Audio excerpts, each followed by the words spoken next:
அனைவருக்கும் வணக்கம். நான் தென்னிந்திய பரம்பரை ஜோதிட நல சங்க தலைவர் ருத்ரமணிகண்டன்.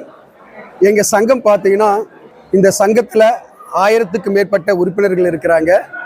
நாங்கள் பரம்பரையாக இந்த ஜோதிட தொழில் பண்ணிட்டு வர எங்களுடைய உறுப்பினர்கள் எல்லாத்தையும் ஒருங்கிணைச்சு தென்னிந்திய லெவலில் 5 மாநிலத்திலையும் சேர்ந்து இப்போ இந்த தென்னிந்திய பரம்பரை ஜோதிட நல சங்கம் என்ற சங்கத்தை உருவாக்கி நாங்கள் இது செயல்பட்டு வரோம். அதோட முதல் மாநாடு தான் இன்னைக்கு நாங்கள் வச்சிருக்கிறது. இதில் 1000க்கு மேற்பட்டோர் கலந்துட்டாங்க. 5 மாநிலத்திலிருந்தும் வந்திருந்தாங்க. அவங்களுக்கு சிறந்த ஜோதிட சேவை புரிந்தவங்களுக்கு ஜோதிட பட்டங்கள் பாக்யராஜ் சார் ஐயா கையால் நாங்கள் கொடுத்துருக்குறோம்.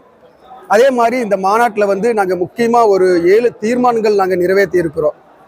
அதாவது ஜோதிடர்களுக்கு நல வாரியம் அப்படிங்கிறது கண்டிப்பாக அமைக்கணும். ஏன்னா எல்லா துறைகளிலும் நலிவடைந்த கலைஞர்கள் அப்படின்பா இருப்பாங்க. அதே போல் ஜோதிட துறையிலும் நலவாரியம் அப்படிங்கிறது கண்டிப்பாக அரசு அமைக்கணும்னு கோரிக்கை வச்சிருக்கிறோம். அதே மாதிரி கலைக்கல்லூரிகளில் ஜோதிடத்துக்கென்று தனி பாடத்தை வைக்க சொல்லி எல்லா கவர்மெண்ட் காலேஜ்லேயும் அரசுக்கு கோரிக்கை நாங்கள் வச்சிருக்கிறோம்.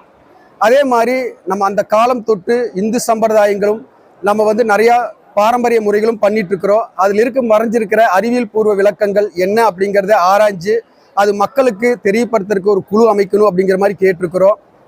அதே மாதிரி பார்த்தீங்கன்னா, நம்மளுடைய ஜோதிடர்கள் நிறைய மக்களும் நிறைய இடங்களில் பரிகாரங்கள் பண்ணுறாங்க. கோயில் ஸ்தலங்களில் அங்கே பரிகாரங்கள் பண்ணக்கூடிய இடங்களில் பரிகார மையங்கள் அப்படிங்கிறது ஒரு கவர்மெண்ட் கட்டி கொடுக்கணும். பொதுமக்கள் சுலபமாக பரிகாரங்கள் பண்ணக்கூடிய அளவில் பரிகார மையங்கள் அப்படிங்கிறது அமைச்சு கொடுக்கணும் அப்படிங்கிற மாதிரி கேட்டிருக்கிறோம். இந்து சமய அறநிலைத்துறையில் இருக்கக்கூடிய கோயில்களில் நன்கு ஜோதிடம் தெரிந்த ஜோதிடர்களை ஒரு அரசு ஊழியர்களாக அங்கே நியமிக்கணும். ஜோதிடர்கள் அந்த கோயில் சம்பந்தப்பட்ட விஷயங்களை கவனிச்சுக்கிறதுக்கு, அந்த நல்ல நேரம் அதெல்லாம் பார்க்கறதுக்கு ஒரு நல்ல ஜோதிடர்களை அரசு ஊழியர்களாக அங்கே நியமிக்கணும் அப்படிங்கிற கோரிக்கைகள் நாங்கள் வச்சிருக்கிறோம். அனைத்து ஜாதியினரும் அர்ச்சகராகலாம் அப்படிங்கிற ஒரு அமைப்பு இருக்கு. அதில் பார்க்கும்போது ஜோதிட தொழில் புதியவர்களுக்கு இடஒதுக்கீடு, அதுக்குள்ள இட ஒதுக்கீடு அப்படிங்கிறது கொடுக்கணும் அப்படிங்கிற மாதிரி கோரிக்கை வச்சிருக்கிறோம். இது மாதிரி பல்வேறு கோரிக்கைகள் நம்ம கவர்மெண்ட்டுக்கு இன்னைக்கு நாங்கள் வச்சுட்டு இருக்கிறோம். இது அரசு நிறைவேற்றும் அப்படிங்கிறது நாங்கள் நம்புகிறோம். கண்டிப்பாக இன்னைக்கு நாங்கள் தீர்மானம் நிறைவேற்றி இருக்கிறோம். நாங்கள் முக்கிய நிர்வாகிகள் அதுக்கான மினிஸ்ட்ரியோ இல்லை கவர்மெண்ட் அதிகாரிகளோ தொடர்பு கொண்டு அதுக்கான கோரிக்கைகள் வைக்கிறதுக்கு தான் நாங்கள் இன்னைக்கு முடிவு பண்ணியிருக்கிறேங்க.